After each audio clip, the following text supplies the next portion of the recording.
Hi, I'm Jamie Catania, Shovel the Sidewalk. We're a marketing firm in Buffalo, New York, building brands and creating advertising for small businesses.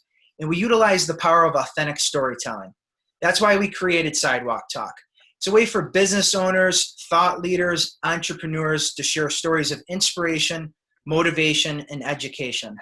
And on today's episode, I have Zoe Kellerhals-Madussi, President in Sales and Marketing of LG Fairmont, along with Leah Azizian, Head of Business Development and Project Feasibility at LG Fairmont. How are you both doing today? Thanks for being on the show. Thanks for having us. Absolutely. Absolutely. Appreciate you taking the time to be on the show. This show is all about storytelling and connecting with people. And during the recording of this episode, we're living through a pandemic, COVID-19. It's changed everybody's lives. It's changed all industries. And for both of you, you are in the real estate industry. And I'm hoping to learn a little bit more about LG Fairmont and, how have you guys adjusted to everything going on, whether it's selling and connecting with people and staying in touch. Zoe, if you wanted to start first, and then we can have Leah. Sounds good. Sure. So LG Fairmont is a boutique residential real estate brokerage in New York City. We focus mainly on Brooklyn and Manhattan. And actually, funny enough, our brand message is tell your story. So it's all about telling our client stories, telling the story of New York City. It all links back to, purchasing an apartment and how cool, a lot of people dream of purchasing in New York City, whether it be in the United States or across the world. So you have a lot of really cool stories to be told about that. And that's what we're trying to do with our firm. Amazing. And Leah, for you, if you wanted to share some information about yourself, maybe how you found out about LG Fairmont and some of the things that you do for the company as the head of business development. Yeah, I heard about LG Fairmont through a friend who introduced me to one of the top agents here in LG, and we got on the phone and we chatted. And, after a process of interviewing with different brokerages, I just felt like this was the best place for me. I was just starting in my sales career, and I really needed a team and a brokerage that I felt was really going to support me throughout the way, and also a place where I can really, develop close friendships with the people that I'm working with. So I chose LG Fairmont, and we recently created the development division here at the firm. And part of my role, Zoe and I work very closely in this division, and part of my role is to build and maintain developer relationships and also advise in determining which direction is best for their projects. Should they go in the leasing direction? Should they go in condo sales? So kind of analyzing all the factors and all the numbers and understanding what's going to be most profitable for them. Sure. Amazing stuff. And yeah, to give the listener a little bit of a background information as to how this all happened, Leah and I actually connected on a LinkedIn Live by Itzy Holzer. We were at an event. It's a virtual world. It's so futuristic. We could have the podcast all about that experience. But basically, with everything going on, you can't really talk to people. You got to be 6 feet away. People are wearing masks. So that was a way to connect people in a virtual world and network still. And Zoe, I'll start with you. With everything going on, again, how has the pandemic changed the way that you're selling and conducting business and connecting people within the real estate industry? Well, obviously the industry has taken quite a hit from it. Just on a day-to-day basis, for the longest time we couldn't show houses, we couldn't get into buildings. Everything was on lockdown. So if you're an agent that had a listing, you literally couldn't show your listing. And that's, it's unfortunate what happened. But today things are starting to pick up. We're doing a lot better. I think that everybody feels a lot more positive than they did a couple of months ago. There are some specific changes that happened due to COVID, which specifically in regard to technology and the way that we execute closings, for example, we've made some steps forward that could have been done a long time ago, but this sort of accelerated the process and made it happen.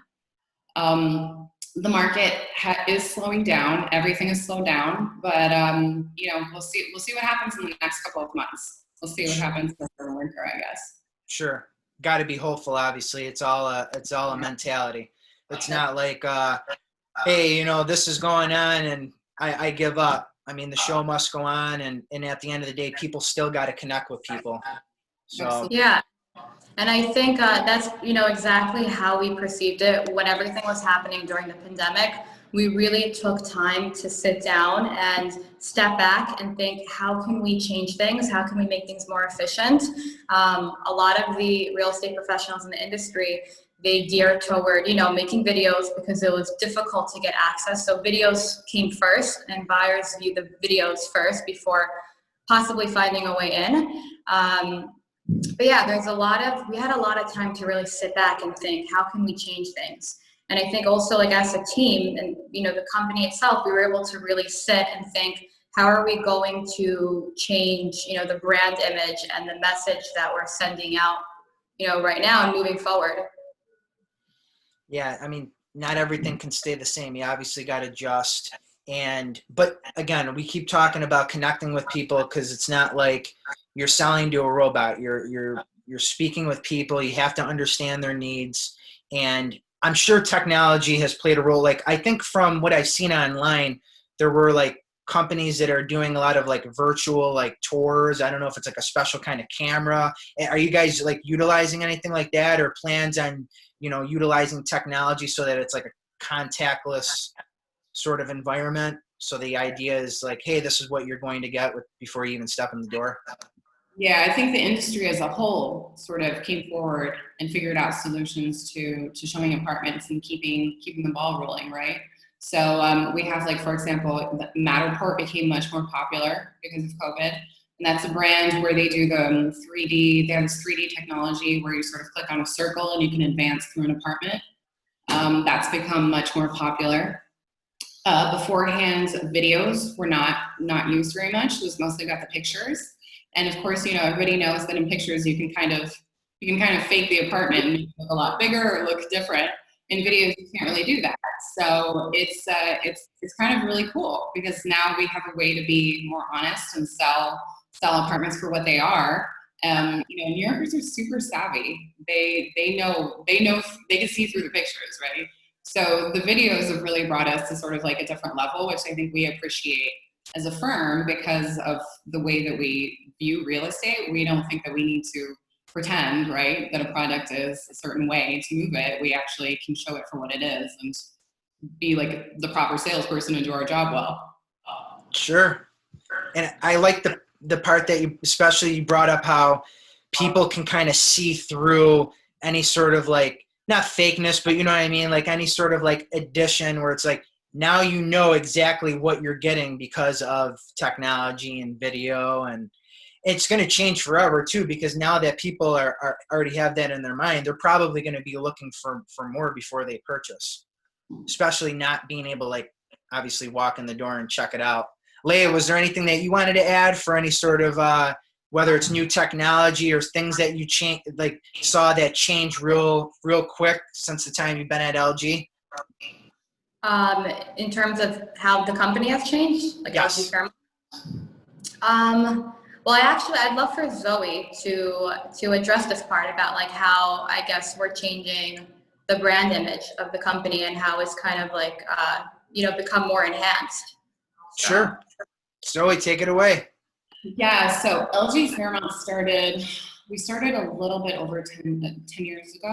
Okay. We had a very different direction that we were going into. We were more of a tech company. We had a lot more agents, and it was based around becoming a buyer's agent and really specializing in being a buyer's agent. So the bulk of our transactions initially were around being a buyer's agent. We didn't have that many listings. But of course, as agents grow and they become better and their careers advance, of course they're going to get a listing because it's real estate.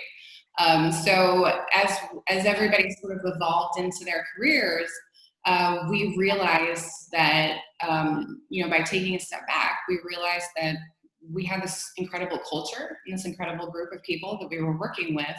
And everybody had a very specific way of working that was very different from the other firms. We work together a lot. Every single agent at this firm, works on every single deal that is done at this firm is closed by 2 agents, and it's always someone different. It isn't just 2 agents that always work together, and that's something that's very different at LG Fairmont. And then we also realized that we work with a lot of international clients and people that have this dream of just owning in real estate in New York City at one point. And so we realized, it's all about the story, and it's all about the storytelling, just as we mentioned before.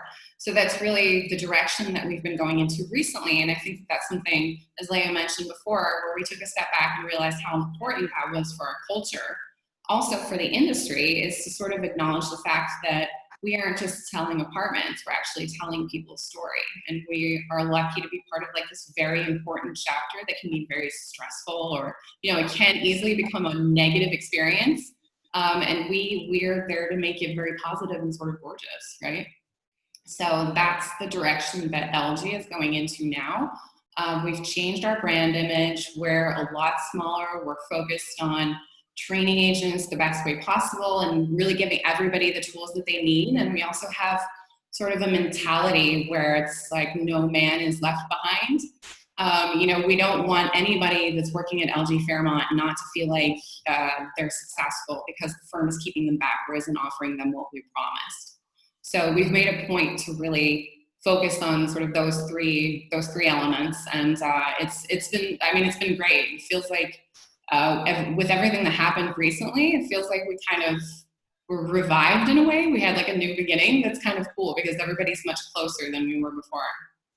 I love how you put it that way. It's like a revitalized, new beginning, fresh slate. Because, again, you could take it as positive or negative, and you guys are utilizing the positivity of this and realizing that there's opportunity for growth, especially how you said the training that's involved with the agents, the storytelling. And speaking of storytelling, I know that both of you created something during the pandemic. I think it was during the springtime. And it's called Ambitious New Yorkers, and you're utilizing storytelling to help those in your community share their stories to uplift other people. Leah, I'm hoping you can explain a little bit more about both of your mentalities going into this and what it's become and the future of Ambitious New Yorkers. Yeah, absolutely. I mean, the reason why we created Ambitious New Yorkers is actually very similar to your company and the goal of what you guys do. So we created it in the midst of the pandemic, and kind of what inspired it is that we, while we were taking this step back and kind of reevaluating everything, we noticed that we have all these stories and we have all these relationships with so many different people that we have met over the years, and through, just working in the field and just casually from the people that we meet. And we, it was a very negative, a very depressing time in the midst of COVID. There were really 2 outlooks. There was the positive outlook where people were saying wow, this is a great opportunity for me to go and do something. And there was a very negative outlook where people were depressed and they weren't working, they didn't know what to do, and they were kind of just signed off from everything. And we took a step back and we thought, let's create something that's really positive. Let's create something that's very encouraging. And let's utilize the stories that we've heard and the people that we've met to put some positivity out there and make people realize that there is so much potential and there is so much that you can do right now. This isn't, just because we're in a physical shutdown, it doesn't mean that you can't communicate with people. It doesn't mean that you can work on your goals and what you're trying to do in your future. So we created Ambitious New Yorkers to shed light and to highlight some of these stories that are so inspiring. And we've been going at it since, and just continuously sharing the stories that we've been hearing. I love it. At the end of the day, people connect with people, not brands, right? It's the people behind the brand. Zoe, if there was anything that you wanted to add to it, maybe what you foresee the vision for Ambitious New Yorkers, and any extra information you wanted to share. Yeah, I think for me, personally, I remember when we were building up Ambitious New Yorkers and the idea of it. I remember just thinking that it's so difficult to live in New York City, I mean, it's so competitive. There's so many people that have so many great ideas. I mean, there's literally like some of the smartest people ever come by here at one point or another, right? So we've got a lot of competition. And I think that we the reason why we're here is because we want to be together. Otherwise, we wouldn't be living in this city that's so difficult to live in, right? So it was sort of shedding a light and just, or rather putting a spotlight on like these people that are working so hard and kind of just stopping and saying, you know, like, we know how difficult it is to be here. It isn't easy. You know, even when it comes to real estate, we've seen clients that purchase apartments for $10 million and they're disappointed in the apartment they had to purchase because it wasn't the initial search they had, because that's New York City. That's what New York City does to you, right? It makes you humble regardless of where you're from or how much money you have. So I think Ambitious New Yorkers is really cool in that sense. It's sort of, you know, putting a spotlight on our local businesses and on the efforts that people are making, but it's also saying like, you know, we acknowledge it, we understand you, we think it's like really cool what you're doing. So let's all help each other out, right? And I also remember just at that point, just having to stay in my apartment all day and I wasn't able to see anybody. I would just spend hours on the phone with, you know, all my colleagues. And just having the 7 o'clock bell ring and everybody would, you know, everybody in the city rang the bell and it was like the one moment where you felt connected to everybody. And at one point in time, it felt so, it almost became sad to me because I missed going out with all my friends and just seeing people in the street. Like you walk out the door and there's so much happening in front of you, right? So I think Ambitious New Yorkers is sort of a tribute to that. But the way that I see it moving forward is I think it's a really, really cool idea that a lot of people appreciate. And I think that it's going to grow organically into something that's going to be like, it's going to be a really cool sort of ode to Manhattan and the efforts that all these, you know, local businesses are making. Oh, that's amazing. I'm definitely looking forward to seeing the growth and what comes about it in the future. I know that it's already powerful right now, and you guys are going to meet more people. Looking forward to seeing more. I want to close off the show. We're going to be wrapping it up in a second, but I'm hoping that you both can share some advice for the listener right now, whether they're in college or they're about to graduate, or that person that's maybe stuck in a career that's not for them. What is some advice for that person that's looking to do something different? You know, what maybe something that you have done that you think other people should know so they don't go through that same struggle or take that risk? Leah, if you want to start it off. Yeah, I mean, I would say like to all those people that they want to start a business or they're just very entrepreneurial, I think that there is this beauty about being an entrepreneur that's very independent and you're very much on your own and you feel like this is like your dream and your hustle. But I would suggest like find someone and partner up with someone that, you know, you really trust and you guys share the same vision. So I guess just personally, like the reason why I enjoy working with Zoe so much is that we share a similar vision and we share a similar goal. But the beauty about our relationship is that we have different means and different ways of getting there. And because of the diversity there and the difference in how we think, it really helps establish the goal even more and, you know, enhances it by 1,000. Because you're listening to how someone would do something differently and it's kind of like you're able to brainstorm together and really build ideas together. So to anyone, you know, to any entrepreneur out there, I would say find someone that you're really comfortable with, that you really get along really well with, and you share a similar vision with, and just go out there and do it. Amazing. Thank you for sharing, Leah. How about you, Zoe? My advice would be to listen. And when I say listen, I mean actively listen. I mean, look for information, listen to people from around the world, different cultures. Even if someone has an idea that you don't think is important at the time, it might resonate in the future. I think what I learned at an early age was that I sort of had to put my head down and do things that maybe I didn't want to do and I was uncomfortable with. But I always believed that down the line they would help me. And I think that that's why I've been able to get so like as far as I have in life. So I would say, you know, listen, don't judge, be humble and work hard. I think those are the most important things to keep in mind. And they're difficult, right? But you got to do it. Absolutely. Thank you both for being on the show, taking the time. I know you're both very busy. This was very fun. Yeah, thank you, Jamie. Thanks so much for having us. Absolutely. You can stream all of our podcasts by visiting shovelthesidewalk.com and clicking the podcast section. Or if you know anybody that would like to share their story, or even yourself, just fill out the form and we'll get back to you right away. Thanks for watching. Thanks for listening. I'm Jamie Catania, and this has been Sidewalk Talk.